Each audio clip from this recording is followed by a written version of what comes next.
ಸಿದ್ಧಾರೂಢ ಸ್ವಾಮೀಜಿಯವರು ಮುಂದೆ ಹಾಗೆ ಅನೇಕ ಊರುಗಳಿಗೆ ಹೋಗ್ತಾರೆ.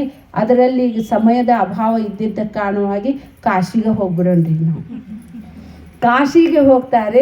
ಕಾಶಿ ಎಲ್ಲಕ್ಕಿಂತ ಶ್ರೇಷ್ಠವಾದದ್ದು. ಕಾಶಿ ಎಂದರೂ ಸಹಿತ ನಿಮಗೆ ಅನೇಕ ಪಾಪಗಳ ಕ್ಷಯವಾಗ್ತವೆ. ಜಗತ್ತಿನಲ್ಲಿ ಇನ್ನೂ ಯಾವ ಜೀವರಾಶಿ ಹುಟ್ಟಿದ್ದಿಲ್ಲ ರೀ. ಆವಾಗ ಯಾವ ನಾಗರಿಕತೆ ಇದ್ದಿದ್ದಿಲ್ಲ. ಆದರೆ ಕಾಶಿ ಎಲ್ಲಕ್ಕಿಂತ ಪುರಾತನವಾಗಿರುವಂತಹ ನಗರ. ಅದು ಶಿವನ ತ್ರಿಶೂಲದ ಮೇಲೆ ನಿಂತೈತ್ರಿ. ಅದು ತ್ರಿಶೂಲದ ಮೇಲೆ ಆ ಒಂದು ಕಾಶಿ ಕ್ಷೇತ್ರ ನಿಂತಿದೆ ಅಂತ ಹೇಳ್ತಾರೆ. ಅಲ್ಲಿ ಸಾಕ್ಷಾತ್ ಶಿವನೇ ನೆಲೆಸಿದ್ದಾನೆ. ಆದರೂ ಸಹಿತ ಅದಕ್ಕೆ ಹೇಳ್ತಾರೆ ಆ ಪಾರ್ವತಿ ಪರಮೇಶ್ವರ ಇಬ್ಬರು ಮಂದಿ ಕೂಡಿ ಕೈಲಾಸನಾಗಿದ್ರಂತ. ಇದ್ದಾಗ ಈಕೀಗ ಹಿಂದಿಂದ ಕಣ್ಣು ಮುಚ್ಚಿಬಿಟ್ಲಂತ್ರಿ ಶಿವನಿಗೆ ಪಹಚಾನ್ಕೋನ್ ಅಂಥೇಳಿ.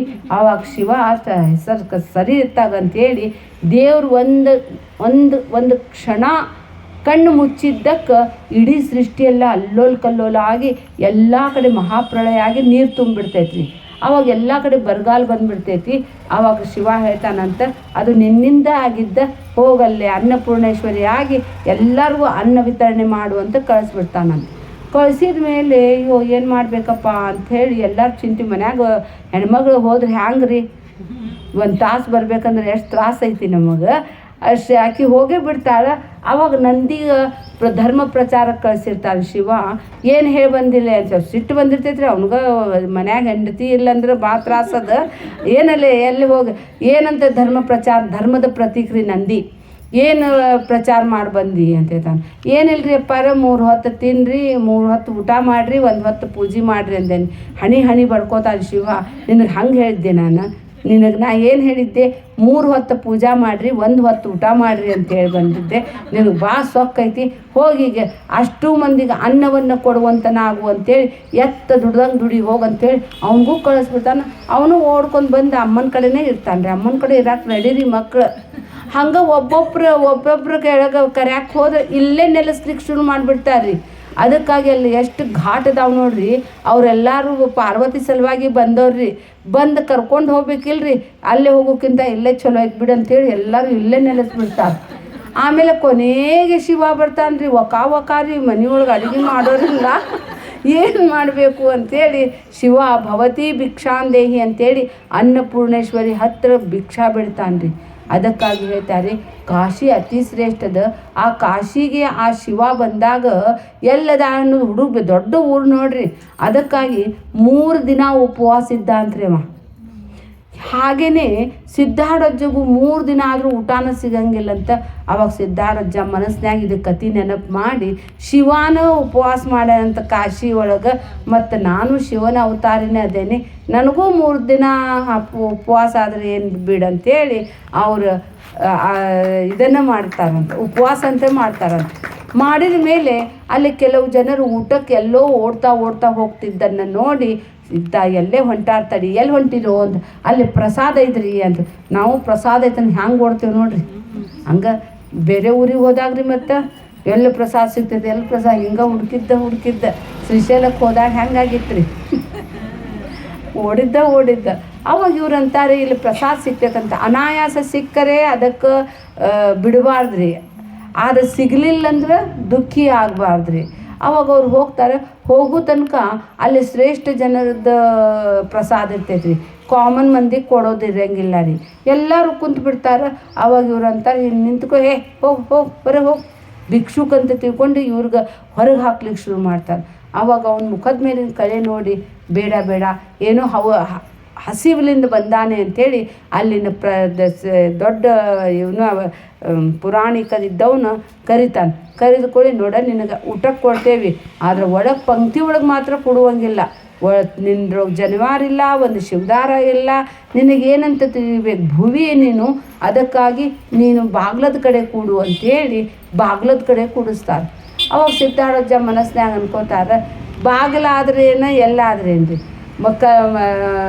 ಮಣ್ಣಿನ ಮಡಿಕೆ ಒಳಗೆ ಕೊಟ್ಟರು ಸಹಿತ ಊಟ ಆಗ್ತೈತಿ, ಬಾಳೆ ಎಲೆ ಕೊಟ್ಟರು ಊಟ ಆಗ್ತೈತಿ, ಬೆಳ್ಳಿಯರಿರಲಿ ಬಂಗಾರ ತಾಟಿರಲಿ ಊಟ ಒಂದೇ ಅಲ್ಲ, ಕೊಡ್ರಪ್ಪ ಅಂಥೇಳಿ ಅಲ್ಲೇ ದೂರ ಕೊಡ್ತಾರೆ. ಎಲ್ಲ ಊಟಕ್ಕೆ ಬಡಿಸ್ತಾರೆ. ಬಡಿಸಿ ಹೇಳ್ತಾರೆ ತಾಟ್ ತೆಗೆದು ನಿಂದ ಎಲ್ಲಿ ನೀನೇ ತೆಗೆದು ಹೋಗ್ಬೇಕು. ಹ್ಞೂನ್ರಿಪ್ಪ ಅಂತ ಸುಮ್ಮನೆ ಅವ್ನು ಭಾಳ ಹಸಿವಾಗಿರ್ತೈತಿ. ಊಟ ಮಾಡ್ತಿರ್ತಾನೆ, ಮ್ಯಾಲಿನ ಮೇಲೆ ಬರೋದು ನಿನ್ನ ಎಲ್ಲಿ ನೀನೇ ತೆಗೆದು ಹೋಗ್ಬೇಕು ಅಂತಿರ್ತಾರೆ. ಅವಾಗೆಲ್ಲ ಊಟ ಮಾಡಿ ತೆಗಿಬೇಕಂತಿರ್ತಾರೆ. ಅವಾಗ ನಿಂದ ಇದು ಎಲ್ಲಿ ತಕ್ಕೊಂಡು ಹೊರಗೆ ಹೋಗು ಅಂತ ಹೇಳ್ಕೊಂಡು ಇವ್ರಿಗೆ ಬೇಜಾರಾಗ್ಬಿಡ್ತೈತೆ. ತೆಗಿಯಂಗಿಲ್ಲ, ಏನು ಮಾಡ್ತಿ ಅಂದ ಕೂಡಲೇ ನಿಮ್ಮಪ್ಪ ಬಂದು ತೆಗಿತಾನೇನಂತ ಕೇಳ್ತಾನೆ ರೀ ಅವ. ಹೌದು, ನಮ್ಮ ಅಪ್ಪನ ಬಂದು ತೆಗಿತಾನೆ, ಈಗ ತೆಗಿಯಂಗೆ ಇಲ್ಲ ಅಂದರೆ ಹೊರಗೆ ಹೋಗೇ ಬಿಡ್ತಾರೆ ಅವ್ರು. ಏನು ಸೊಕ್ಕೈತಿ ಆ ಮನುಷ್ಯಾಗ ಅಂತಾರೆ ಎಲ್ಲರೂ. ಹ್ಯಾಂಗೆ ತೆಗಿಬೇಕಂತ ಮನುಷ್ಯಂದು ಅಂತ ಹಿಂಗೆ ನೋಡ್ತಿರ್ತಾರೆ. ಅಷ್ಟೊತ್ತಿಗೆ ಬಾಗಿಲದೊಳಗೆ ಒಬ್ಬರು ಜಟಾಧಾರಿ ಆಗಿರುವಂತಹ ಶ್ರೇಷ್ಠ ಸಾಕ್ಷಾತ್ ಶಿವನ ಬಂದುಬಿಡ್ತಾನೆ ರೀ, ವಿಶ್ವೇಶ್ವರನ ಬಂದುಬಿಡ್ತಾನೆ. ಅವನ ಮುಖ ಅಷ್ಟು ತೇಜ್ ಇರ್ತೈತಿ.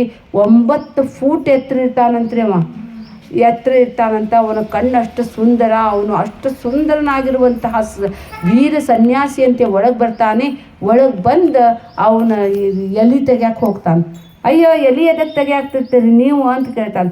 ಇಲ್ಲ ಯಪ್ಪ, ಈಗ ಹೋದವ ನನ್ನ ಮಗ, ಅವನೊಬ್ಬ ಹುಚ್ಚು ಮಗ ಅದಾನ, ಅದಕ್ಕೆ ಸಂಭಾಳಿಸ್ರಪ್ಪ ಇರಲಿ ಅಂಥೇಳಿ ಇದ್ರೊಳಗಿಂದ ಎಲ್ಲ ಅನ್ನ ಸ್ವಲ್ಪ ಒಂದೊಂದು ಅಗಳ ಎರಡೆರಡು ಅಗಳ ಇದ್ದಿದ್ದೆಲ್ಲ ಸರಿಸಿ ಅದನ್ನು ಹಿಡ್ಕೊಂಡು ಹೋಗಾಕನ ಅಲ್ಲಿಂದ ಅನ್ನಪೂರ್ಣೇಶ್ವರಿ ಬರ್ತಾಳಂತ. ಬಂಗಾರದ ತಂಬಿಗೆಯಲ್ಲಿ ಆ ಶಿವನ ಕೈ ತೊಳ್ಸಾಕ ನೀರು ತಂದಿರ್ತಾಳಂತ. ಎಲ್ಲರೂ ನೋಡ್ತಾರಂತ. ಇಂಥ ಅದ್ಭುತ ದೃಶ್ಯ ನೋಡಿಬಿಟ್ವಿ. ಅವ್ನು ಬಂದವನು ಎಂಥ ಮಹಾತ್ಮ ಇದ್ದ ಏನೋ, ನಾವು ಕಳ್ಕೊಂಡ್ವಿ ನೋಡಂತೇಳಿ. ಅವಾಗ ಶಿವ ಅದರೊಳಗಿನ 4 ಕಾಳು ಅನ್ನವನ್ನು ತಿಂತಾನ್ರಿ. ಆವಾಗ ಪಾರ್ವತಿ ಹೇಳ್ತಾ, ನನಗೂ ಕೊಡಬೇಕು ಅಂತೇಳಿ ಇಬ್ಬರು ಮಂದಿ ನೀನು ಅಂತೇಳಿ ಅದನ್ನೆಲ್ಲ ತಿಂತಾರೆ. ಅದಕ್ಕಾಗಿ ಜ್ಞಾನಿ ಉಂಡ ಆಹಾರ ಅದು ಪ್ರಸಾದರಿ. ಅದಕ್ಕಾಗಿ ಜ್ಞಾನಿಗಳು ಊಟ ಮಾಡ್ತಾ ಇದ್ದರು ಸಹಿತ ಅವರ ಕೈ ತುತ್ತು ತಿಂದವರು 100 ವರ್ಷ ಬಾಳ್ತಾರಂತೆ. ಅದಕ್ಕಾಗಿ ಸಿದ್ಧಾರೂಢಜ್ಜಗೂ ಭಾಳ ಮಂದಿ ಊಟ ಕರಿತಿದ್ರು. ಅದಕ್ಕಾಗಿ ಯಾವುದಾದ್ರೂ ಗ್ರಂಥ ಪೂರ್ಣ ಆದರೆ ಜ್ಞಾನಿಯಾಗಿದ್ದವ್ರಿಗೆ ಮನೆಗೆ ಕರೆದು ಅವರ ಪಾದ ಪೂಜೆಯನ್ನು ಮಾಡಿ ಅವ್ರಿಗೆ ಅನ್ನದಾನಾದಿಯನ್ನು ಕೊಟ್ಟರೆ ಅತಿ ಶ್ರೇಷ್ಠ ರೀ. ಅವಾಗ ಅವ್ರಿಗೆ ಅನ್ನಿಸ್ತೈತಿ, ಅಯ್ಯೋ ನಾವು ಎಂಥ ತಪ್ಪು ಮಾಡಿದ್ವಿ ಅನ್ನೋದ್ರೊಳಗನೆ ಶಿವ ಮತ್ತು ಆ ಪಾರ್ವತಿ ಅಂತರ್ಧಾನ ಆಗಿಬಿಡ್ತಾರೆ.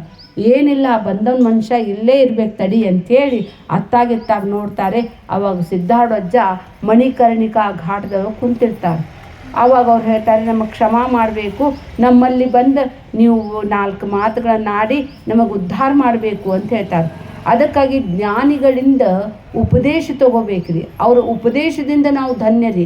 ಹೀಗಾಗಿ ಅವಾಗ ಅವ್ರು ಅಂತಾರೆ, ಈ ಮಣಿಕರ್ಣಿಕಾ ಘಾಟದಲ್ಲ ಎಲ್ಲಕ್ಕಿಂತ ಶ್ರೇಷ್ಠ ಘಾಟ ರೀ. ಎದಕ್ಕಂತ ಹೇಳಿದರೆ ಶಿವನ ಇದು ರೀ ಏನ್ರಿದು ಮಣಿ ಅಂತೇಳಿದ್ರೆ ಅದು ಮಣಿ ಬಿದ್ದಿತ್ತಂತ್ರಿ, ತಲೆ ಮೇಲೆ ಇದ್ದಿದ್ದ ಮಣಿ ಬಿದ್ದಿತ್ತಂತ. ಆ ಪಾರ್ವತಿದ ಕರ್ಣಿಕಾ ಅಂತೇಳಿ ಕಿವ್ಯಾಗಿಂದ ಬಿದ್ದಿತ್ತಂತ್ರಿ. ಅದಕ್ಕೆ ನೋಡಾಕತ್ತಿದ್ದ ಸ್ಥಳನೇ ಮಣಿಕರ್ಣಿಕಾ ಆತಂತ್ರಿ ಅದು. ಹೀಗಾಗಿ ಆ ಶಿವಾಗ ಹುಡುಕಿ ಸಿಟ್ಟು ಬಂದ್ಬಿಡ್ತಂತ್ರಿ.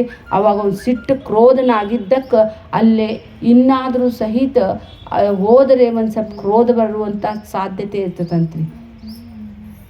ಮಣಿಕರ್ಣಿಕಾ ಘಾಟಿಗೆ ಬಂದು ಅವರು ನಂತರ ಅವರ ಆಶ್ರಮಕ್ಕೆ ಬಂದು ಕೆಲವು ದಿನ ಕಾಶಿ ಒಳಗಿದ್ದು ಅನೇಕ ಅಲ್ಲಿರುವಂತಹ ಪುಣ್ಯಕ್ಷೇತ್ರಗಳನ್ನೆಲ್ಲ ವೀಕ್ಷಿಸಿ ಅವರು ಧನ್ಯರಾಗಿ ಮುಂದೆ ಅವರು ಕಾಶಿ ಕ್ಷೇತ್ರದ ವಿಂಧ್ಯಾಚಲ ಪರ್ವತಕ್ಕೆ ಹೋಗ್ತಾರೆ. ಅಲ್ಲೇ ವಿಂಧ್ಯಾಚಲ ಪರ್ವತ ಅಂತ ಹೇಳಿದರೆ ದೇವಿ ಜಗನ್ಮಾತಾ ಯಾರೇ ದಾಕ್ಷಾಣಿಯ ಕುಮಾರಿಕಾರಿ, ಅದು ಒಂದು ಶಕ್ತಿಪೀಠ ರೀ. ಅಲ್ಲೇ ಹೋಗಿ ಅವರು ಪೂಜೆ ಪುನಸ್ಕಾರ ಮಾಡ್ತಾರೆ. ತಾಯಿ ದುರ್ಗಾದೇವಿ ಶಕ್ತಿಪೀಠಕ್ಕೆ ಹೋಗ್ಬೇಕ್ರಿ. ಶಕ್ತಿಪೀಠನು ಭಾಳ ಶ್ರೇಷ್ಠ ರೀ. 12 ಜ್ಯೋತಿರ್ಲಿಂಗ ಆದ್ಮೇಲೆಗ 4 ಧಾಮ ಆಯ್ತು, ಅದು ಮ್ಯಾಲಿನ 4 ಧಾಮ ಆಯ್ತು, ಅನೇಕಗಳ ತೀರ್ಥಕ್ಷೇತ್ರ ನೋಡಿದಿರಿ. ಹಾಗೆಯೇ ದೇವಿ ಜಗನ್ಮಾತೆಯ ಶಕ್ತಿಪೀಠನೂ ನೋಡ್ಬೇಕ್ರಿ. ಸಿದ್ಧಾರೂಢರು ಅದನ್ನೆಲ್ಲ ದರ್ಶನ ಮಾಡ್ತಾರೆ. ಮುಂದೆ ಪ್ರಯಾಗಕ್ಕೆ ಬರ್ತಾರೆ. ಆ ಪ್ರಯಾಗದಲ್ಲಿ 3 ನದಿಗಳ ಸಂಗಮ ಅದ ರೀ. ಹಿಂಗೆ ನಾವು ನೋಡಿದ್ರೆ ಇತ್ತಾಗ ಗಂಗಾ ಹರಿತಾಳೆ, ಇಲ್ಲೇ ಯಮುನೋತ್ರಿ ಹರಿತಾಳೆ. ಗಂಗಾ ನೋಡಿದ್ರೆ ವೈಟ್ ಅದ, ಅದ್ರದ್ದು ಉಸುಕ್ ವೈಟ್ ಅದ ರೀ. ಇಲ್ಲೇನು ಬಾಜುಕ್ಕನ ರೀ ಒಂದು ಎಷ್ಟು ರೀ ಏನಿಲ್ಲ, ಒಂದಾಗ ಹೇರಿ ನೋಡ್ರಿ, ಹಿಂಗೆ ಅದ ಬೇರೆ ಅದ, ಇದ ಬೇರೆ ಅದ ರೀ. ಆ ನೀರು ಅಲ್ಲಿ ಹೋಗಂಗಿಲ್ಲ, ಈ ನೀರು ಅಲ್ಲೇ ಬರಂಗಿಲ್ಲ ನೋಡ್ರಿ. ಅಷ್ಟಿದದ. ಆದ್ರೆ ಗಂಗಾ ಯಮುನಾ ಕಾಣ್ತಾರ್ರಿ, ಆದರೆ ಸರಸ್ವತಿ ಗುಪ್ತಗಾಮಿನಿ ಅದ. ಅದಕ್ಕೆ ಗಂಗಾ ಯಮುನಾ ಸರಸ್ವತಿ ಸಂಗಮ್ರಿ ಅದ ಭಾಳ ಶ್ರೇಷ್ಠ ಸಂಗಮ. ಜೀವನದಲ್ಲಿ ಒಂದು ಸಲ ಆದರೂ ಸಹಿತ ಅಲ್ಲೇ ಸ್ನಾನ ಮಾಡಿ ಪಿತೃಗಳಿಗೆ ತರ್ಪಣ ಕೊಟ್ಟು ಬರ್ತಾರೆ. ಅದಕ್ಕಾಗಿ ಮೊನ್ನೆ ಕುಂಭ ಮೇಳ ಆತಲ್ರಿ, ಅದು ಎಲ್ಲಕ್ಕಿಂತ 144 ವರ್ಷಕ್ಕೊಂದ್ಸಲ ಬರ್ತದಂತ. ಎಲ್ಲ ನಮ್ಮ ಇಡೀ ಭಾರತ ಏನ್ರಿ ಜಗತ್ತಿನ ಜನ ಸಹಿತ ಬಂದು ಸ್ನಾನ ಮಾಡಿ ಹೋದ್ರು. ಎಂಥ ಹೋಗ್ಲಾರ್ದವ್ರು ಸಹಿತ ಹೋದ್ರಿ. ನಮ್ಮ ಮನ್ಯಾಗಿಂದ ಹುಡುಗ ಎಲ್ಲೂ ಹೋಗಕ್ಕೆ ಒಲ್ಲಂತಾನ್ರಿ. ಆಟೋಮೆಟಿಕ್ ಫ್ರೆಂಡ್ಸ್ ಹಿಂಗೆ ಗಾಡಿ ನಿಲ್ಸಿದ್ರೆ ಏನಿಲ್ದ ಹಂಗೆ ಓಡೇ ಹೋದಾರಿ. ಒಂದೆರಡು ಬಟ್ಟೆ ತೊಗೊಂಡು ಎಲ್ಲ ನೋಡ್ಕೊಂಬಂದ. ಪ್ರಯಾಗ್ ನೋಡಿದ, ಅಯೋಧ್ಯ, ಕಾಶಿ, ಆಮೇಲೆ ಉಜ್ಜೇನ, ಓಂಕಾರೇಶ್ವರ. ಅಂದರೆ ಶಿವ ಒಲಿದರೆ ಏನು ಬೇಕಾದ್ ಮಾಡ್ತಾನೆ. ಅವ್ನು ದಿನಾಲೂ ಓಂ ನಮಃ ಶಿವಾಯ ಬರ್ತಾನೆ 108. ಅವನು ಊರಿಗೆ ಹೋದ್ರಿ, ಒಂದು ನೋಟ್ಬುಕ್ ತೊಗೊಂಡು ಹೋಗಿ ಅದು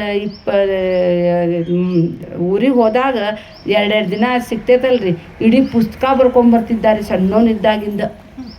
ಶಿವ ಹ್ಯಾಂಗೆ ಕಳಿಸ್ತಾನ ಅನ್ನೋದು ಒಂದು ಅದ್ಭುತ ಕಥಾ ರೀ. ಬರೀ ಕಾಶಿದ ಹೇಳ್ಬೇಕಂದ್ರೆ ಭಾಳ ಅದ ರೀ. ಅದಕ್ಕಾಗಿ ಸಿದ್ಧಾರೂಢಜ್ಜ ಕಾಶಿಯನ್ನು ಸಂಚಾರ ಮಾಡಿ ಅನೇಕ ಜನರನ್ನು ಉದ್ಧಾರ ಮಾಡ್ಕೊತ ಹೋಗ್ತಾರೆ.